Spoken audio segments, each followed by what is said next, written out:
name is Karen Skiba. I'm a member at large of the board, former gallery director. And I want to introduce Chuck Caplinger and Ted Meyer. I took all their information from Instagram.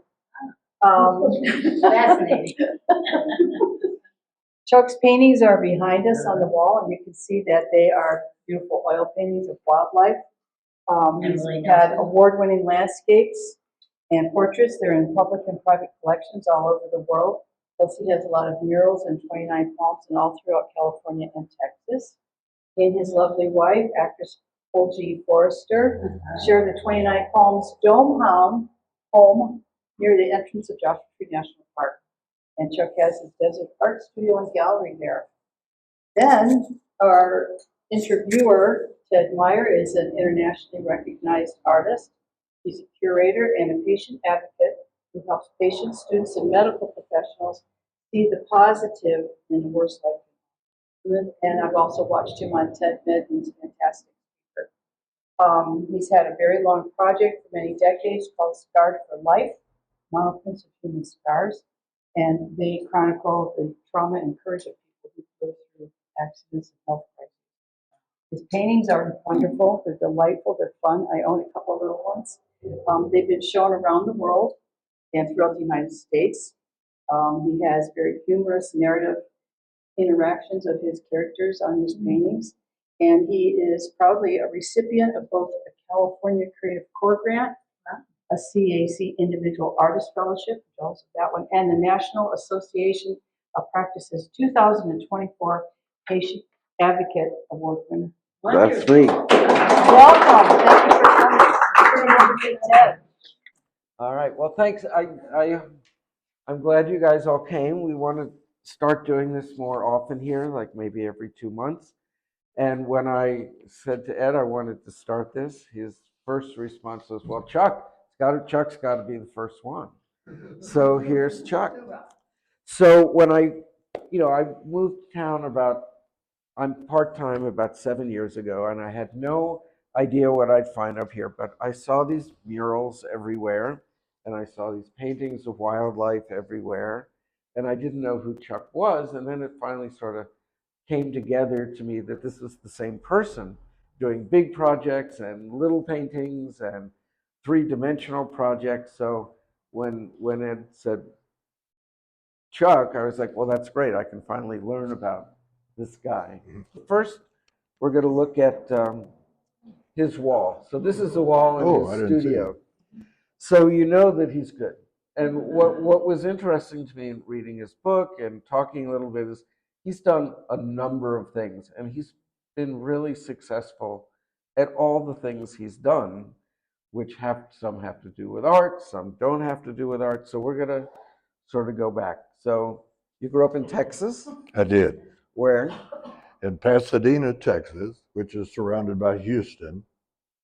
It was a very small community at the time, about 30,000 people. Now it's 250,000. Yeah. Were any of them creative, your parents, or are you a lone satellite out there? Well, you know what? My oldest sister, she's 90 now. I'm 87. She always painted, and her stuff was very landscapes and wonderful art, wonderful art. And my dad always denied having any talent, so did my mother. But years later, I'm working for NASA in Alabama, and my mother sends a letter to me in the mail, and inside the letter was a photo of my dad posing over the dining room table with all this wonderful woodwork, carvings, all sorts of carvings. He was fantastic. It just kind of blew me away. And so did you see him doing art? Were you around when he was? No, I was not living at home at the time. Wow. Yeah. So it's all genetic. Yes. It's all genetic. Yes. All right. So one of the first things that you became known for actually was as a singer. You weren't really doing art at a young age, but in high school you apparently had a great voice. And so tell us a little bit about this band.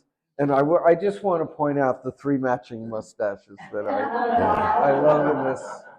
Well, I have to say, I was the first one to grow the mustache. But let me back up just a little bit. Okay, I'm in junior high school, and back then, seventh, eighth, and ninth grade was junior high school. And in the seventh grade, I was very, very shy. And gosh, it kind of bothered me that I was so shy compared to other kids. And someone said, "Hey, you want to join the choir?" Oh, that's a good idea. Maybe that'll help me with my shyness. So I did. And also junior high, I'm singing with the choir, and I gained a little more confidence because at age 14, I think it was, my voice went up here to way down here. And so I sang bass with the choir. And one weekend, our city had a little shopping center, just a corner shopping center. And I was with the group that organized singing barbershop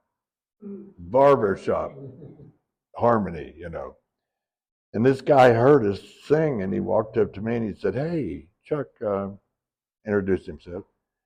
Uh, I'm with a group called the Premiers Quartet, and we sing gospel music, kind of like the Oak Ridge Boys. And we lost our bass singer, and would you like to audition with us? I'm like, wow. Oh, yeah, okay. But anyway, long story short, they hired me. And at age 2 months before 17 years old, I find myself singing with this group, and the rest of them were 29 to 32 years old. So I'm with older guys now. And boy, was that a trip for the next 2 or 3 years. I was the one they picked on all the time. And they started calling me not Charles, but Charlie. You're really young, and your guys are getting pretty successful. Yes. You're playing all around, and then you get asked to go to. I'm a little confused where in Houston, but to be on a TV show. So at 17 or 18, you're on early live TV. Yes. But in the meantime, a year after I'm with the group, there was kind of a disagreement about the guy who was the spokesperson for the group. He had zero personality. So all the guys one at a time tried out in concert who would best do the job. And finally, when it came to me, I said, "Oh, no. But they talked me into it. And I started off doing a terrible job, and I had to confess to the audience. I said, "You know what? I made all these notes. I made notes on the cuff of my shirt. I made notes down here in front of me. But I can't read the notes here, and this is awkward, and so I'm just going to forget that. And for the next hour, we're going to sing our hearts out." So that resonated with the audience, and the guys in the group loved it too. So now I'm spokesperson for the group. I was a novelty. So you're the front man at 17, 18? How old are you here? 18 by then. Wow. Yeah. So tell us a little bit about doing live TV. When I graduated college, I did art direction Okay. for TV, but we didn't have these old cameras where you spun the lens around and no bright light. I mean, there were really bright, hot lights back then, Yes, right? yes. Well, a year later, the manager, who was our pianist, arranger, came to us and said, "I've got a surprise for you. We're offered a deal for our own TV show, and it's in Lufkin, Texas, which is like 120 miles from Houston." And so every Tuesday we drove from Houston. Oh, after school on Tuesday, we drove from Houston to Lufkin, and we did our live TV show. Everything was live then, or at least in our neck of the woods. Boy, that was a real experience. So what happened? What, did you guys just come out and sing? Did you have other people come out? Did you have any? No, it was we were in a studio, but there was no audience. And in the earphone, I got direction from the director. And being the front man, if you will, uh, we became pretty good at it. I mean, running our show. And after a year, I noticed the director. We had a year's contract, and the director did not come back and offer us another deal. And I thought it was a very, very popular show. I mean, people would follow us all around town, that kind of thing. And then he said to me, "Hey, Chuck, will you come here and help me with this camera a minute?" So I went in the next room, and he set me down in the newsroom. I'm 19 by then. Set me down in the newsroom, and he said, "Just read this for me, and I want to check the camera." So I did. And he said, "Yeah, that sounded great."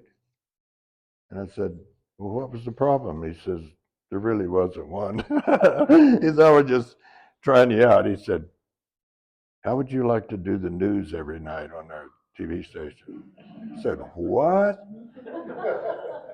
"I'm serious. We lost our newsman, and you're and you're so popular in the area, and with our audiences, I'm offering you the job." And he offered me $12,000 a year, which in today's money is $130,000. And he turned it down. And I turned it down because I'm a senior in high school. How stupid. You could be the next David Muir. Yes. So, but we went to another station, a bigger station, and 3 times the audiences, which covered Texas and Louisiana and things like that. And we stayed there for 2 years. And then we had 2 cameras instead of 1, and we could tape it instead of live. So did you have guest singers? Did any famous Yes, people we come did. and We sing had with you? we had several country western guests performers. Are you doing art during all this? Like, what's going on? Because your next job is an art job, and you didn't go to art school, right?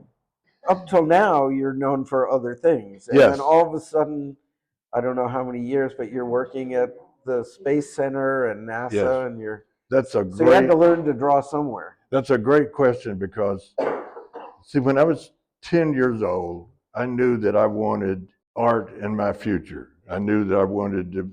Well, I had dreams of growing up to be a professional illustrator, and I wanted to go to the Chicago Institute of Art, things like that. But then the singing got in the way. But in the meantime, though, in my spare time, believe it or not, I did have some. I would draw and paint and illustrate with that in mind, that one day I'm going to reach that goal. I had a half-assed portfolio, Mhm. and so that helped me seeking jobs later on. You started working at the Space Center. So how did you? How I got there was I'd had this, like I said, half-assed portfolio, and I was looking for. I'd left the group. I was looking for a job in art, couldn't find one, and finally I secured a job with a silkscreen shop, which had 5 employees. And to my surprise, they hired me as an art director. At that title, that's what's important, art director, which I knew nothing about silkscreen. But I had this attitude because of these years of performing, and I met so many professional people, and I was around grown-ups all the time, that I had this demeanor about me, this nothing frightened me. I could meet anybody, anytime, anywhere, and be comfortable. And that served me well. So I got this job. But I had I'd gone to an agency in Houston to try to secure a better art job, and the lady told me there's just no art jobs in Houston. But a year later, I get a call from this lady and saying, "Chuck, are you still interested in a job as an artist?" And I said, "Well, I'm working as an art director now. What kind of job is it?" She said, well, it's something you got to be there at 4:30 this afternoon. I said, well, it's 2 o'clock now. I don't have a portfolio with me. She said, well, that's too bad. It's with NASA. And I said, what? Long story short, I went to an interview at 4:30, and at 8:30 the next morning, I'm on a private plane heading towards George Marshall Space Flight Center as an art director.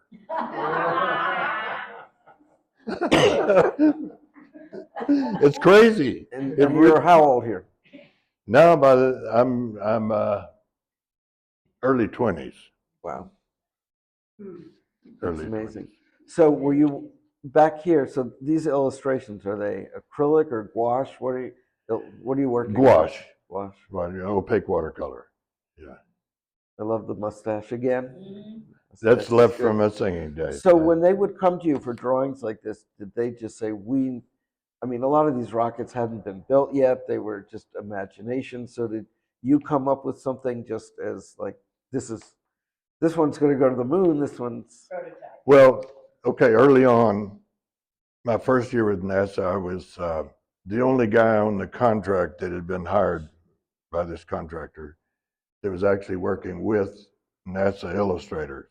So it was a department of about 6 or 7 of us.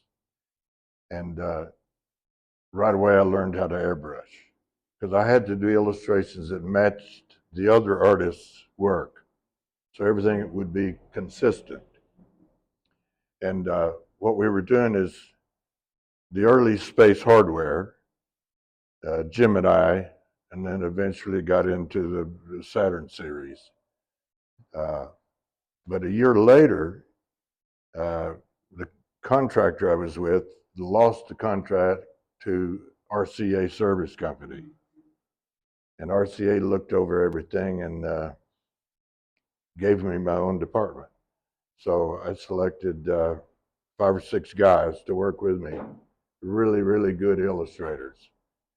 And that's when things really started happening, the serious hardware.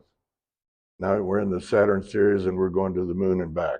And we had to illustrate that. A few months later, or 6 months later, we had to illustrate it again because the hardware is updated.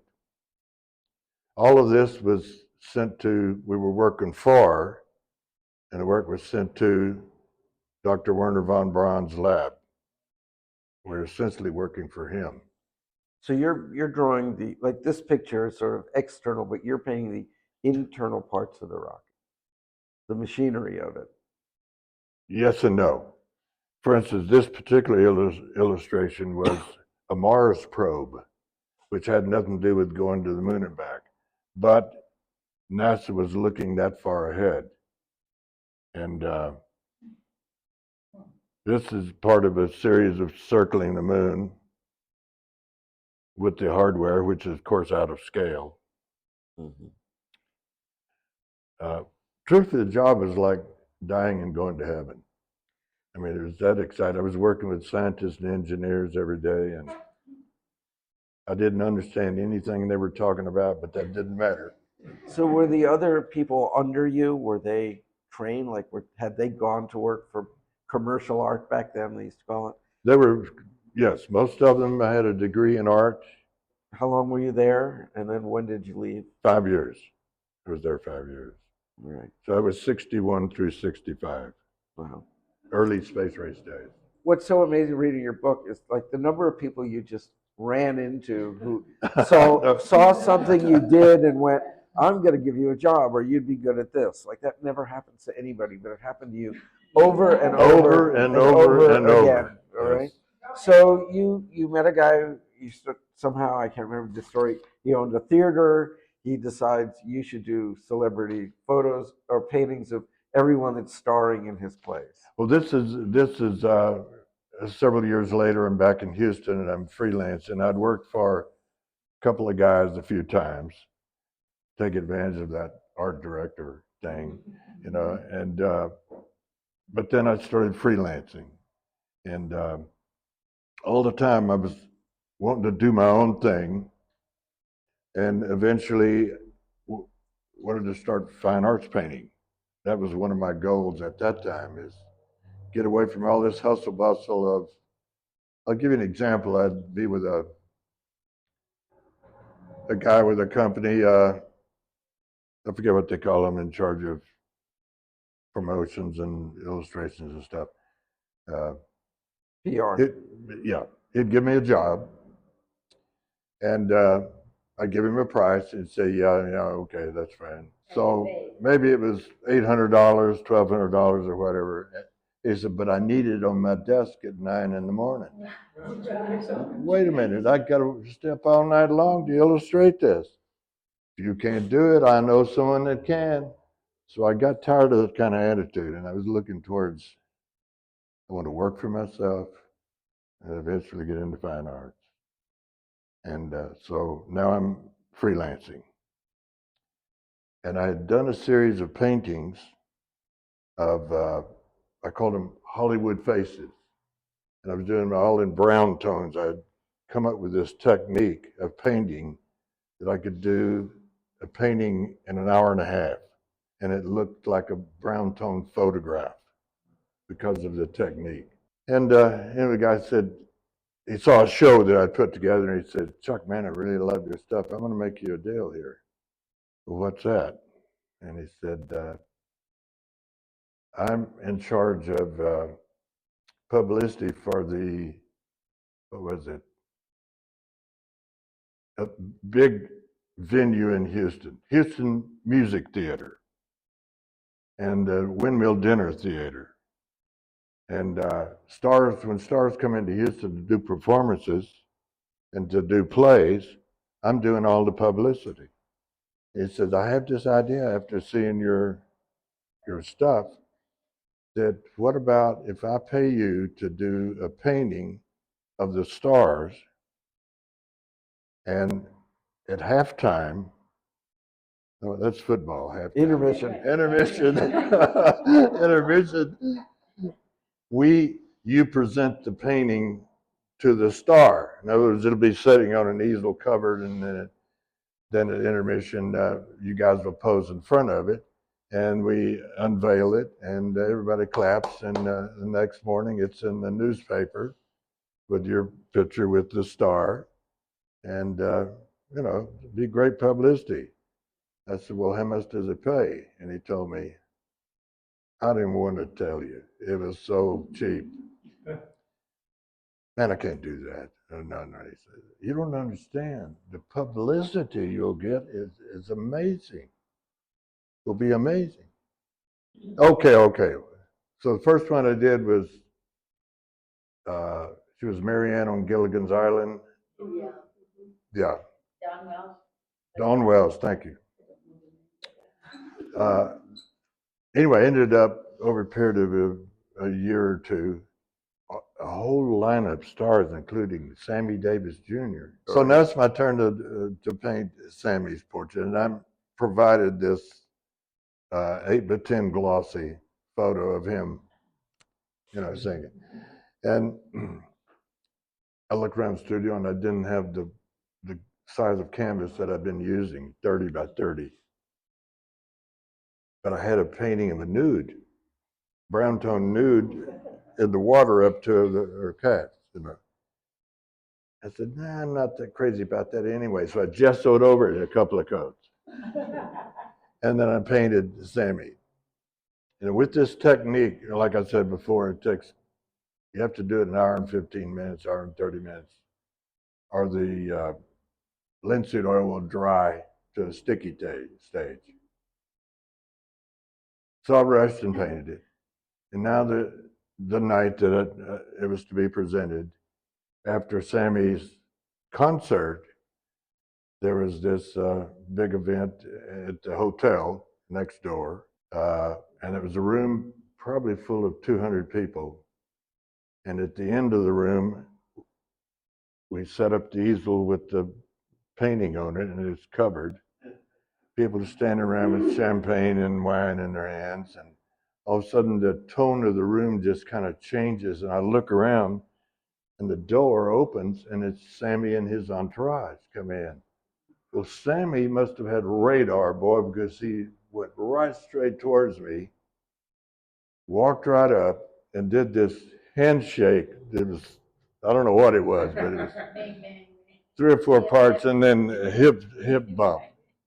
And everybody's, ah, and the cameras are flashing and people are laughing and applauding and all that. It was funny. It was funny, but it was so precious because he made me look like I knew what I was doing, which I didn't.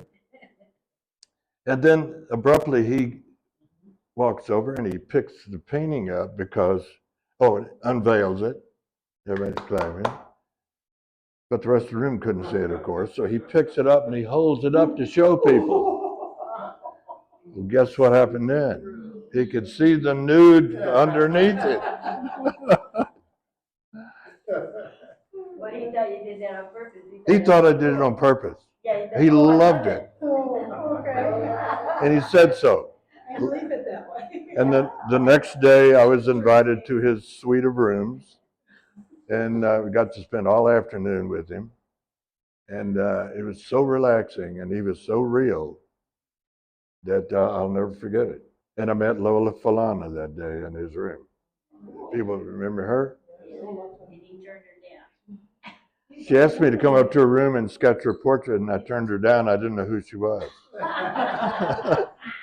From your notoriety from doing portraits, another friend, is working in the movies, starting a movie studio, and has you come out to Hollywood and start doing movie posters. Yeah. Well, at the time, I'm still freelancing. And at this time, I got an office situation with several friends of mine who were heavy into financing, the money thing and buying businesses and putting them together and reselling and all that stuff. And one of them one day comes into my office and he said, Chuck, I got this friend here in Hollywood, Lone Star Pictures, and they lost their illustrator or something like that. And I told him about you, and he said, you should go to Hollywood and meet him, and here's his card, and he threw it on my desk. Wow. So I called the guy, and he said, yeah, it was a Texas group, Lone Star Pictures International. And the guy says, I'm paying these hellacious prices for illustrations for film distribution.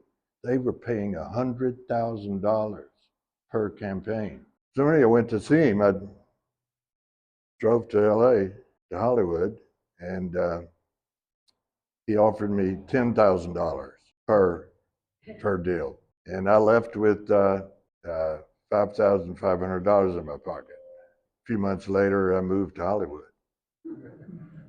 So we have a couple other ones that you've done here. That was with Robert Conrad, John Michael Vincent. I used to run into John Michael Vincent in Malibu all the time. So are you still working in oil? Are you working in oils here? No, actually, I had to switch and mostly acrylics, but I did do some posters in oils. I had more control over it. This one, I don't even want to know the plot on this one.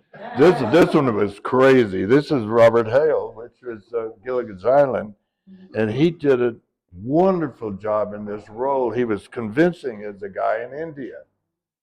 I couldn't believe it. And that's when I realized he's really a pretty darn good actor. Well, it's good because it's a laugh riot, says it right there. Yeah. Was this one of your first murals? Well, I did murals when I was a teenager at home, but yes, professionally, that's just my first. And I did it for myself. There's a good story behind this, but I have to interject something between what we were talking about and this. And then many years had passed, and I met my wonderful Hoagie in Hollywood, and realized after living together 4 years, we're soulmates. But during this 4 years, I painted this. But I painted it for myself, and I had looked at a lot of books with lots of photos about Marilyn. So her whole history is so sad, and what I did is I depicted Norma Jean on the left here, and early in Marilyn's career, and then she's a young starlet, and then now she's a real seasoned actress. This is the one with Tom Yule where her skirts blew up. Yes, and what's the award? Golden Globe Award. Thank you. And then late in her career, this is her last film, The Misfits, with Clark Gable. But if you notice to the left, her eyes are so young and vivacious. Just sweet, you know. You want to know this person. Then gradually, towards the end of her career, her eyes are just vacuous. Yeah. So that's what I wanted to depict with the mural. Where did it land up? It landed up in the Hollywood Museum, Hollywood Entertainment Museum. It was there for 7 years, and then they lost their space to redevelopment. They called me one day and said, "Hey, Chuck, we lost our space and we don't know when and where we're going to find another one. But if you want to just leave it with us, I said, no, I'll come get it. And I did, and it's in my studio now. But another interesting thing about that is a few years later, LA celebrated Marilyn's 100th birthday. And so they had lots of parties and things, and then they had a Marilyn Day. But they also took a portion of the mural, which was this, and reproduced it on the side of buses. Yeah. So for quite a few months, you'd be driving around LA and it's, oh yeah, there's my Marilyn. But it was kind of fun, you know. I looked up the attorney that handled Marilyn's estate and showed him the image, and I said, I want permission to reproduce these. He said, it's never going to happen. I said, why? He said, well, the photographer that shot the nude and the photographer that shot this, both of them will sue you for everything you own. They'll have you in court the rest of your life. Okay, I won't do it. An hour later, I get a call. I'm back in my studio from a guy.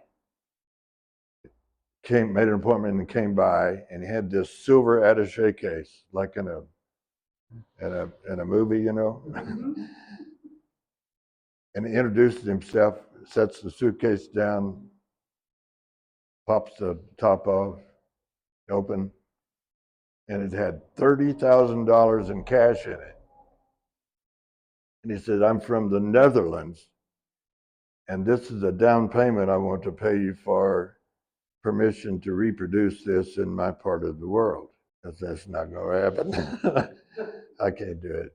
From this, I'm going to jump now to you landing up here in the high desert. So how does this happen? You're on a motorcycle trip and you get to 29 and you're like, I didn't even know this town existed, but now I'm going to paint the murals all over the place. That's correct. And I'd spent the last 8 or 10 years doing photo retouching of actors' headshots. And Hoagie and I are living together, and then we married in 1987. And she had bought me a Harley for our 4th wedding anniversary. Yeah, and we're on the Harley going on the river run from LA to the river and back. So on the way back, I think it was, we came through 29 Palms, and as we're cruising downtown, we saw a sign that said free coffee and donuts to bikers. So we pulled in and we needed. My dogs, chocolates and cookies. Yep, chocolates, yes. We needed gas anyway, so we stopped, and then we walk up to this table that was set up on the sidewalk right on 29 Palms Highway, and we met Mary Jane Bingy and another lady. They said, oh, by the way, have you guys seen our murals? And no, we just passing through town. And so the lady that was with us, she said, well, I just live a few blocks from here. I'll go get the paperwork. Yeah, anyway, she went and got a flyer or whatever. And Hoagie, of course, is bragging on me, well, here's the best muralist there is. My husband, Chuck Caplinger. And a few minutes later, put my 2 cents in to do the next mural, and they hired me. So did you work with the team? I designed it in LA, and I was on a real tight schedule. And so I hired a couple of buddies to help me. One was an artist and one wasn't. And for the first week, I had 2 helpers. And for the second week, I only had 15 days to paint it. And second week, just one guy. And we actually accomplished it in 15 days. Now, this particular one, Art Mortimer designed it. Art Mortimer works a lot in LA, done tons and tons of mural work. So Art designed it. He did the black and white work, and I did the color center panel. Now, this one is kind of interesting because a couple from Ireland bought this building in 29 Palms, and one day I looked at these 2 blank walls, one on the east and one on the west side of the building. And I thought to myself, it's getting kind of old that I'm seeing old people's faces on murals. I'm serious. I think it's wonderful to honor, some of our founding fathers here at 29 Palms. But 29, the desert is more than just that. It's the desert wildlife. It's the landscapes, the beautiful skies, et cetera, et cetera. So I went to the owner of the building. I said, I'll make you a deal you can't refuse. And I offered to paint the lizard on one side and the road runner with the lizard in his mouth on the other side. And they went for it. And I painted them. The 29 sign. Oh, yeah. Which is now out to be repaired after it was attacked by a city worker who tried to put Christmas lights on it. So this gets back to one of the things we didn't talk about is you owned a business for a while. You also, another period of your life where you were wildly successful, doing installations for trade shows and things like that. So you were the perfect person to sort of make a mock-up and then have that done. We also want to talk about a little bit on this frame, on this piece behind you. You know how to build. You're not just a painter. Yeah. So let's talk about this iconic sign that you are now finally producing merchandise with. Okay. One of the jobs I had in Houston was I was the executive vice president and general manager of Trade Shows Incorporated. And my job was in charge of sales. In other words, I would have to find the client and convince the client they needed our services. And we were the best, they should get rid of who they're doing business with because we're better, to put it simply. And, but I did tons and tons and tons of exhibit and display jobs, designs and things. So I had that knowledge behind me, like Ted says. But one day I'm sitting around and this thought comes to me that we had a fairly new city manager, by the way. And I thought, 29 Palms needs something, a sense of pride. So I came up with this 29 exclamation, which says pride in your community. And I took the backing of a sketch pad, the cardboard backing, and traced my design on that, cut it out with an X-Acto knife and glued it all together. And now I've got this 29, which originally was brown. And I presented it to the city manager. And, oh, by the way, I was chairman of our city's public arts program at the time. So I presented it as part of the public arts program. And he said, what do you think it would cost to produce it in steel? I said, I don't know, $30,000. Hey, so I don't know, And so anyway, I looked into it and found a guy that I'll do it for $10,000. It was an auto repair shop where they work in metal all the time. Well, guys that work in metal, they don't have to just work on automobiles, they're talented. So we had it built, and it was put in a temporary spot in 29.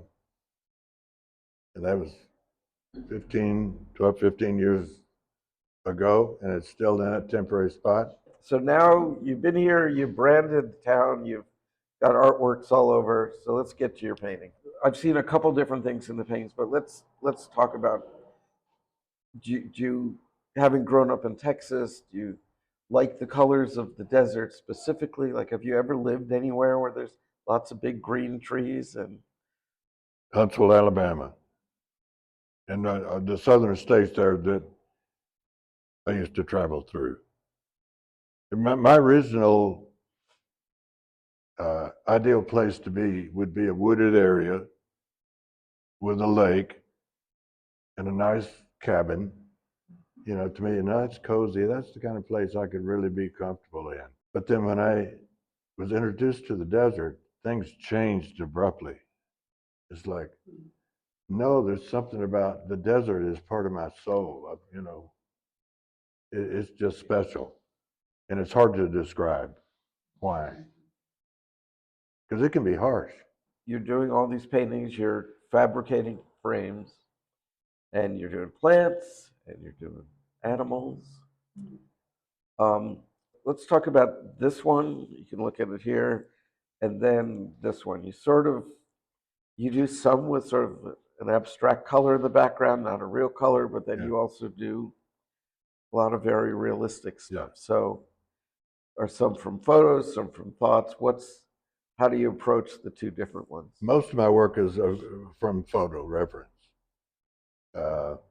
Because I can look at a photo, and like you showed with the red background, I can make that be anything my mind wants it to be. I remember the first one I did with the red background. It was a landscape of some huge, huge cactus down in the Baja. Had a nice little trail in front of it. And I was painting for a show at the 29 Palms Art Gallery. And I put in a red sky. And Hoagie comes downstairs into the studio and she said, "Oh my God, oh no, no, that does not work." No, that's never going to sell, cowboy. But a few days later, I'm hanging the show and I'm up on on some steps and I'm hanging this painting with the red background, and this lady behind me says, "I want that one." So that was the start of the Red series. And at that time, I did a lot of wildlife with colorful stuff. I tend to go through phases. Yeah. When I paint the fine art stuff, and I know galleries insist on this, your work has to be consistent. I can't represent you if you're just going to be all over the place. But at times I'm all over the place. But I do work in series. You know, like I might have a series that says Desert Storms, or one called, I don't remember exactly, but it dealt with, you know, you'd be driving along somewhere and you'll see this dirt road that you don't know where it leads to. And you're thinking to yourself, wow, I wonder what's at the end of that road. So I did a whole series like that, you know. And then, so that's the way I've always tended to work, but now I've ended up with a studio full of stuff that's all over the place, that's left from series.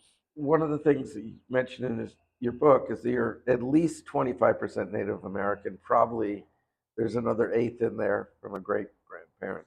It could be. And when I first came to your studio, I would see the Native American imagery and people depicted. And I sort of had that, oh, here's a white guy painting Native Americans, but you come by it naturally. And I'm wondering if you were painting this, has that been a part of your life? Not until I was much older than my teen years, you know. My dad died when he was 58, I did a lot of thinking about that and a certain amount of research into my background, but he never talked about his Indian mother, Native American mother. When he was 5 years old, she died. So he never really got to know her. My mother told me, said, well, you know, back when we were young, people didn't talk about Native American heritage because that was a no-no. I said, how sad. You know, that's terrible. Because I embrace it. But I don't have any papers except my daughter's husband did a lot of research for me and found out some stuff. You're how old now? 86, Still painting? still painting. Did he get younger during the show? A little younger. So, what do you want your legacy to be? I mean, you know, you're going to paint a little longer, but none of us know. Well, this is where I have to go to my notes. Okay. I had made notes through this whole conversation, and just for Ted, I ignored him. But I do have these notes. I wanted him to be spontaneous. I didn't want him reading. Hey, he's the pro. So I did write something this afternoon.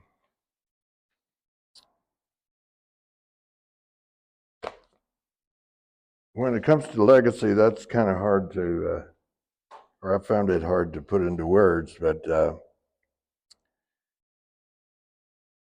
first of all, I'll say that I've made a lot of contributions to what I call the Arts Renaissance movement and the basin here. The Arts Renaissance that's my own words. For instance, I chaired the Global Mural Conference in 2000 for Action Council in 29 Palms, the mural people. And I co-founded the Morongo Basin Cultural Arts Council, co-founded the City of 29 Palms' public arts program, Art in Public Places, and the subsequent Public Arts Advisory Committee. And then I was 12 years on the Planning Commission because I thought, well, if I'm on the Planning Commission, it's easier to see and maybe have an influence on some of the arts movement, at least to understand how the city treats it.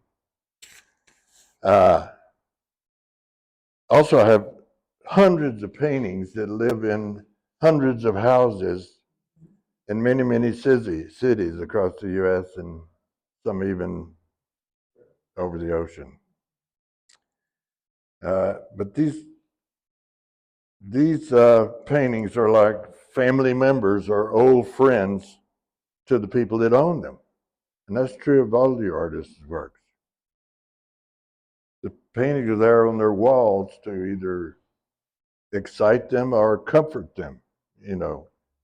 In a way, it's kind of like furniture, but maybe a step up from furniture, I'd like to think. So several years ago, I sold 2 paintings to a lady from Milwaukee or somewhere like that. And it was at the 29 Palms Art Gallery. And she came to the show and walked up to me and said, Chuck, I want to buy this one and this one. And they were $2,000 each. And I thought, wow, great, yeah, good. So she did. She bought those, plus a smaller piece.